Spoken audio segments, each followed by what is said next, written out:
Hey guys, welcome back to ProRo 784. In today's video will be a shop video.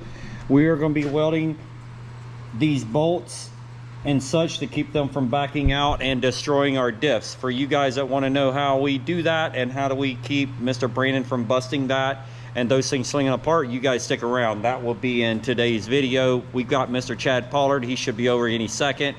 You guys stick around. Going to get a little bit of the welding done, and I'll try to get a little bit of video of that. This is my little Miller welder here. I'm going to try to get it all set up for Mr. Chad.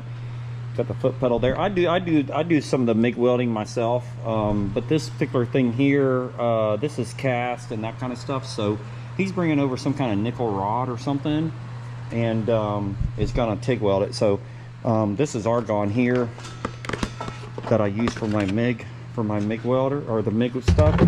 But I guess we got to use. He said we got to use like argon. So so I got to remove this valve here. It's too heavy for my cart here, so what I'll probably do is just set it right here and then hook the gauge up here for him.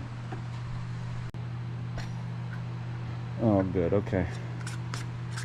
It's got some in there. I didn't know how much was in there. He'll probably adjust all this garbage, I'm sure. Let's see if we got some energy. Yep. Now Brandon and I have already removed the diff, the visco-lock out of this thing. So basically it's just empty, and we just got the guts in there, and we did put it all back together. And obviously you can see that we did Loctite and torque these 8 bolts back. But typically what we do is he'll try to buzz this around here on each one of these bolts here, just to lock them in, okay?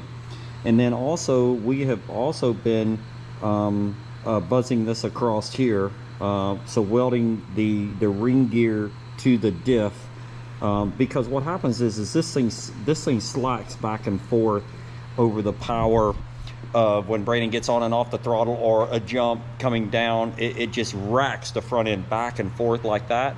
And what happens is it ends up loosening these bolts or breaking them. Now these are hardened bolts, okay? I don't know what grade they are. Brandon got them, but what happens is it ends up that the front end just racks back and forth. And I'm exaggerating a lot, okay? But that's what happens. And what happens is it just shears them. And then the next thing you know, that the little heads, the little bolt heads, go flying in the chunk, or in the diff. And then this picks it up and it slings it through, and it busts the it'll end up busting the housing, okay? So it'll end up busting, so this is where it's at in here, and it'll end up busting the housing and knock a big hole in that, and obviously all your oil will go out, and that'll end up causing huge major problems. So there was one race that Brandon finished. I can't remember where it was at, but there was a whole, it was an FTR race. I think it was at the Brooksville race, and they have some jumps and that kind of stuff, which, you know, typically when you jump these things, like a big motocross stuff, which Brandon loves to do, the problem is it tears up these diffs. He knocked a big chunk hole in the front end, out of the chunk like that, and he was able to finish the race only in 2-wheel drive. So it did disintegrate everything, but he only had 2-wheel drive, but he was able to finish. So but anyway, hopefully whenever Chad gets here, we can explain this a little bit more to you and that kind of stuff. And so we'll see. I want to show you guys that's something that came in today, and I'm very excited. But for Brandon, look at this, brand new Kaiser wheels. Brandon got 3 sets of these. This is the first set here. The other 2 sets are still at John Berg's, but you can see these things are so nice. Kaiser.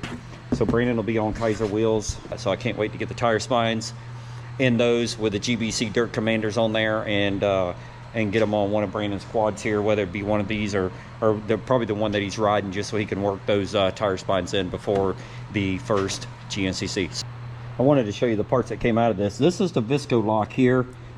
This is the one side here, but this thing's got gooey stuff all over it. You guys probably, if you haven't seen our video, we got videos out a year or so ago where we've taken these out, but Brandon did this one here. But this one's brand new. But what it is, it's a series of clutches on the other side here. If I can get these apart, my hands are so dry. But it's no different than It's no different than a, you know, a YFZ clutch or something like that. You know, there's oil that runs through there, and then it's got a plate, and then it's got what they call a disc, and then another plate, a disc, and another plate. And what happens is so let me try to explain to you what the visco does. So what it does is if the ATV is in a bind to where it gets, and I'm going to exaggerate again, if it gets in a high side, okay, and the right front tire starts free spinning, what that clutch is designed to do, it senses that it's free spinning, it locks, visco-lock, which is what that is, and it locks to the left front tire. And I'm exaggerating, and this is just an example.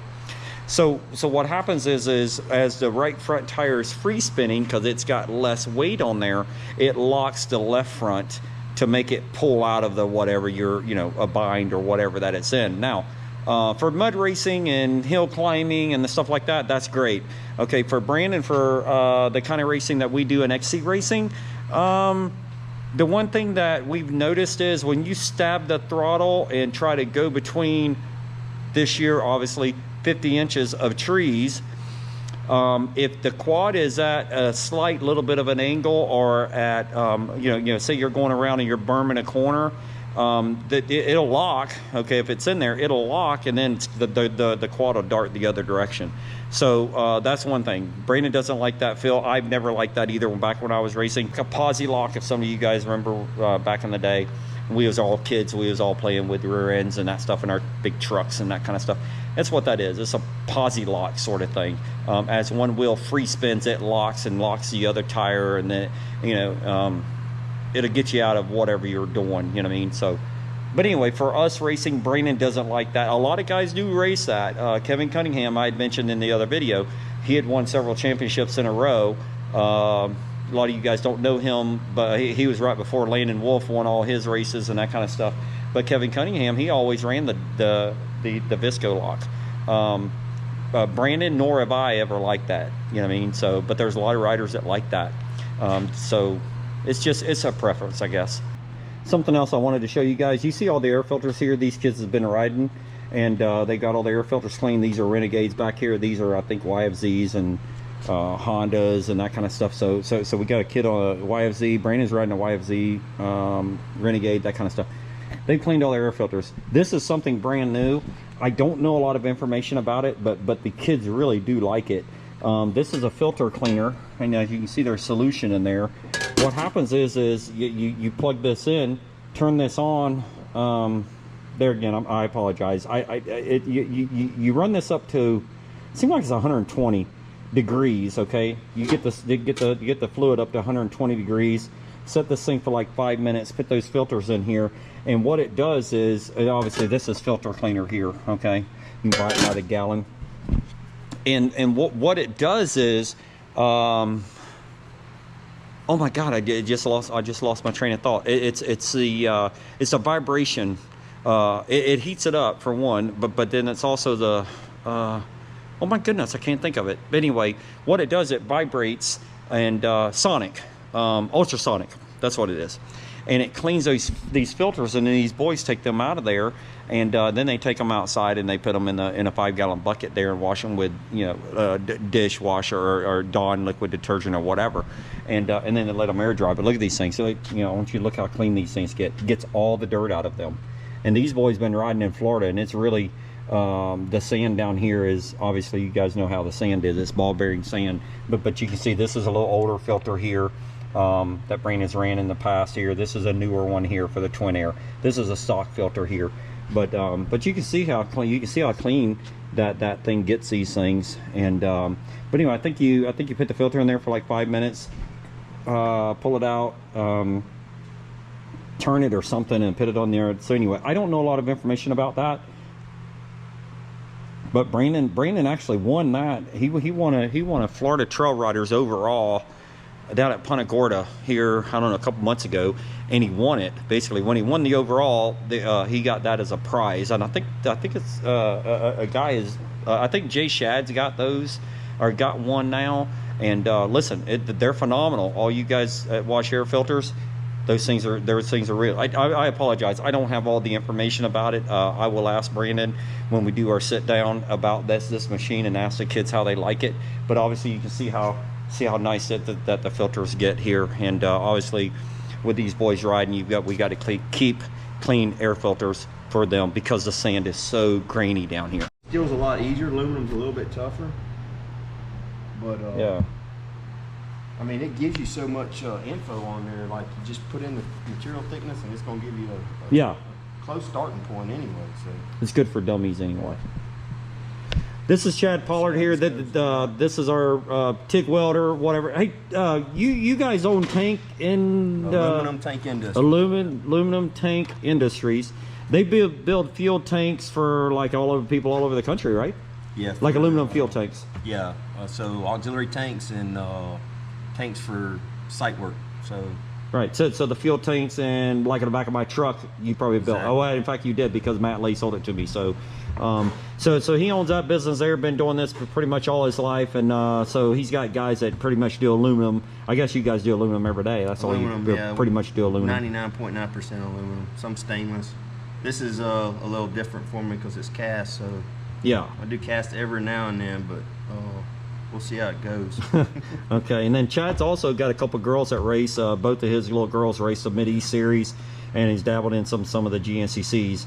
And one's really good in volleyball, I guess. Good volleyball player. So senior this year, I guess. No, next year. Next year, senior next year. So he's got a couple girls that race, and so he's our fabricator, welder, that kind of stuff. And we lean on him quite a bit especially when it comes to this kind of stuff here. So I got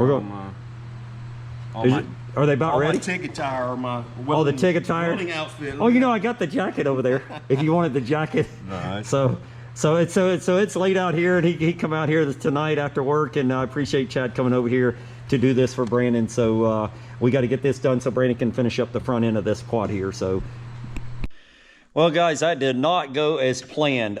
This is a different day. As you saw, Mr. Chad was sitting right there and was all ready to weld this thing up. Had the welder out, had everything except the jacket on. And he went to mash the pedal on a TIG weld. You got to mash the pedal to get the gas and all that stuff going, and no go.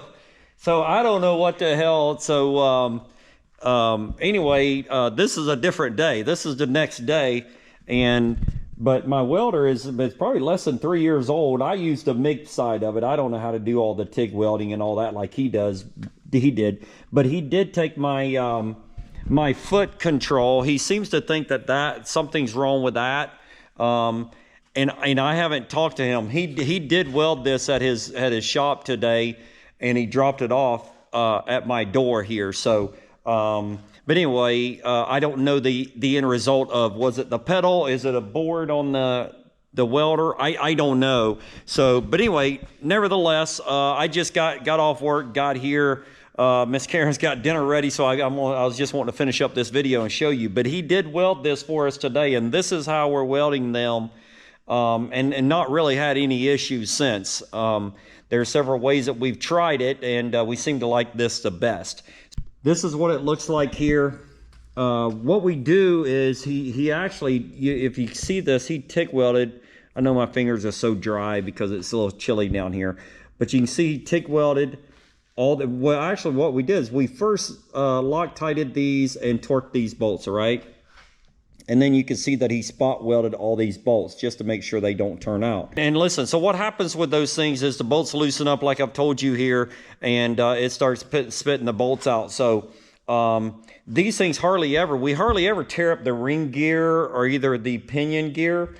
These teeth here, it's usually just those darn bolts that break off. So hopefully that will solve that and take care of that issue. So, all right, I'm gonna go inside and get a shower, and I'm gonna eat. And I appreciate you guys watching the videos. I really, really do. I'm gonna start working on it a little bit and get it prepped and ready to go for Saturday night. I will be racing the race car. So I'm gonna try to do some kind of vlog or something at the races. Hey, appreciate it, guys. As always, I'm going to catch you on the next video, and I'll try to keep you caught up on some of this stuff. Thanks.